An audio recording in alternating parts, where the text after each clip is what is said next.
दोस्तों नमस्कार, मेरा नाम है शेखर और स्वागत है आप सभी का हमारे YouTube channel Shekhar study point पर।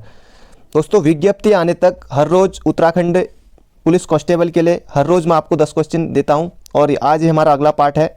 इससे पहले 9 पार्ट आपको दे दिए गए हैं। अगर आपने वो नहीं देखे हैं तो आप प्ले लिस्ट में आके उत्तराखंड पुलिस टेस्ट करके एक प्ले लिस्ट है दोस्तों, आप वहाँ आकर सारे पार्टों को देख सकते हैं।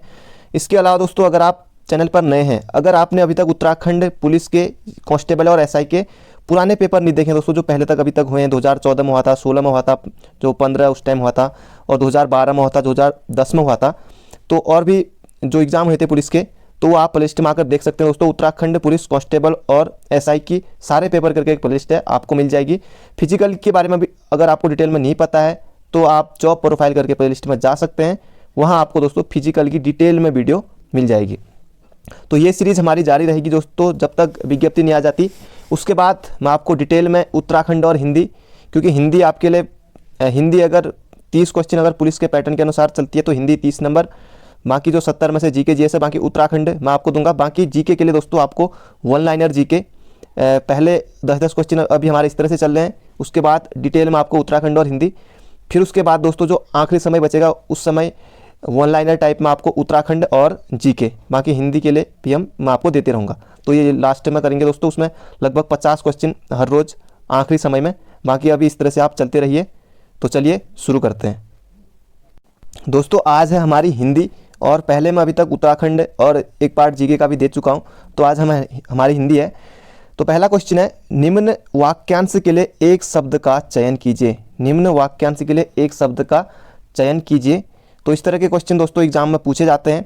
जो किसी वस्तु या विषय में आसक्त न हो, जो किसी वस्तु या विषय में आसक्त ना हो, ये वाक्यांश के लिए एक शब्द है। तो इस तरह के अगर आपने बुक में पढ़ा होगा तो आप इसको आसानी से कर ले जाएंगे। आसक्त, अनासक्त, निसक्त या फिर अज्ञात। जो किसी वस्तु या विषय में आसक्त न हो तो इसका सही उत्तर हो जाएगा अनासक्त। वो आसक्त है ही नहीं तो वो हो जाएगा अनासक्त।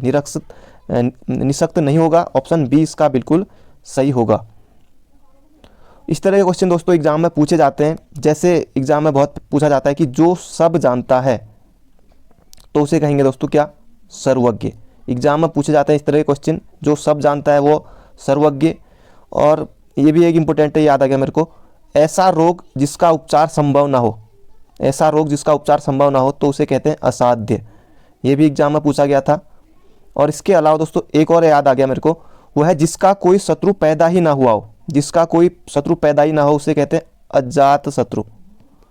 अजात शत्रु कहते हैं। ये इंपॉर्टेंट है, अगर एग्जाम में ये आता है, अगर ये नहीं आता तो कुछ तो जरूर इसमें से यहाँ से एक क्वेश्चन जरूर पूछा जाएगा। ये अजात शत्रु याद रखना आपको, जिसका कोई शत्रु पैदा ही ना हुआ हो। अज्ञात शत्रु भी होगा ऑप्शन में, तो अज्ञात शत्रु नहीं करना है दोस्तों, आपको करना है अजात शत्रु। बढ़ते हैं अगले क्वेश्चन की तरफ। अगला क्वेश्चन है अलंकार से क्वेश्चन है। माला फेरत जुग भया, गया न मन का फेर, कर का मन का डारी के, मन का फेर।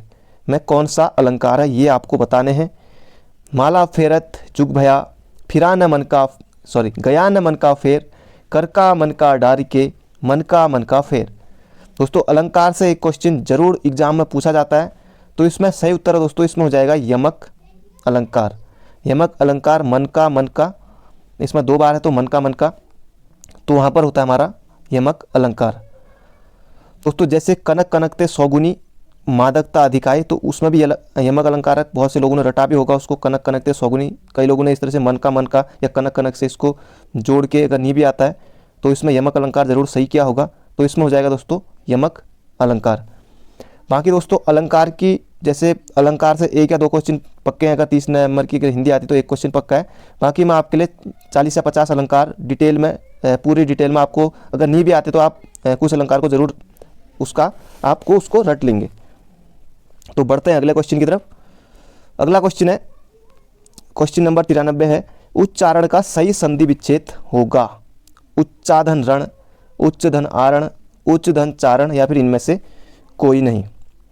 तो दोस्तों इसमें संधि विच्छेद तो इसमें बताने वाला हूँ। इसमें संधि कौन सी होगी वो आप बताइए। संधि, इसमें संधि दोस्तों इसमें उच्चारण ये गलत है, उच्चारण, उच्च धन आरण। अब कुछ लोगों को ये सही लग रहा होगा पर ये भी नहीं होगा। ये होगा दोस्तों उच्चारण, उत धन उच्चारण, तो इस तरह से होगा, ये होगा उच्चारण। और इसमें संधि होगी दोस्तों, कौन सी संधि? व्यंजन संधि, इसमें होगी व्यंजन संधि, ये आपको याद रखनी है, इसमें होगी व्यंजन संधि उच्चारण, कई बार एग्जाम में पूछा जाता है। और उद्घाटन, उद्घाटन, तो उद्घाटन में भी व्यंजनी संधि होगी, तो वो भी आपको याद रखना है। उद्घाटन, उच्चारण, इस तरह के जो शब्द बनते हैं वो आपको याद रखने। अगला क्वेश्चन है, क्वेश्चन नंबर 94 है, युधिष्ठिर में कौन सी संधि है? युधिष्ठिर में कौन सी संधि है? आपको संधि बतानी है। इसके अलावा इसमें समास बताऊंगा मैं आपको, समास कौन सा है।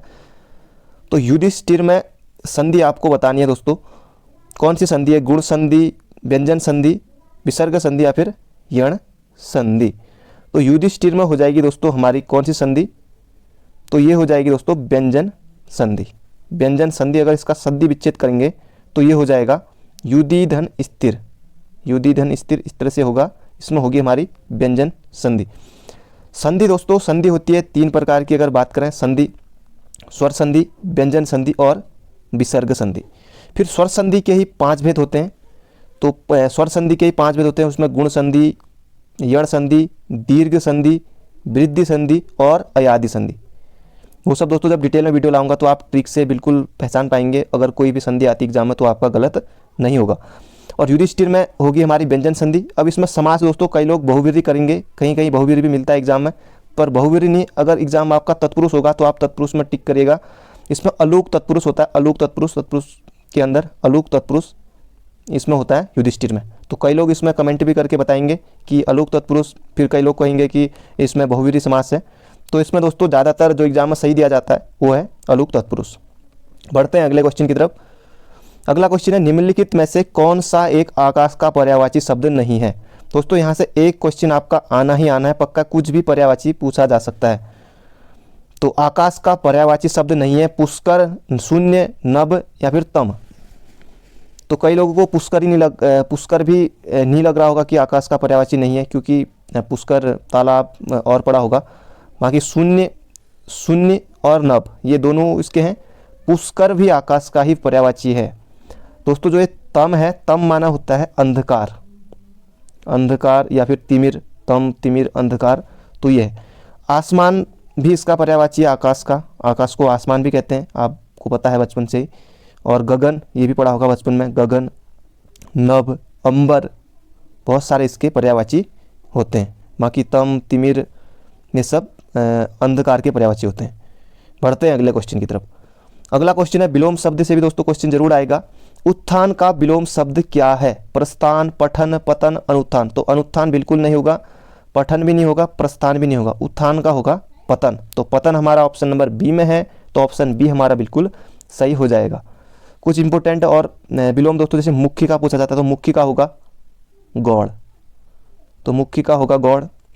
और जैसे एक पूछा जाता है बहिरंग या अंतरंग, तो बहिरंग, तो इसका हो जाएगा अंतरंग, यह आप याद रखेंगे। और इसके अलावा स्तुति, और भी बहुत सारे हैं दोस्तों। स्तुति का होता है निंदा, क्योंकि ज़्यादातर पूछे जाते हैं बहुत सारे, तो ये आपको याद रखना है। तो इनमें से क्या पता 4 दे दिया और 4 में से किसका एक विलोम सही सुमेलित नहीं है, तो इस तरह से भी एग्जाम में बन जाते हैं प्रश्न। बढ़ते हैं अगले क्वेश्चन की तरफ।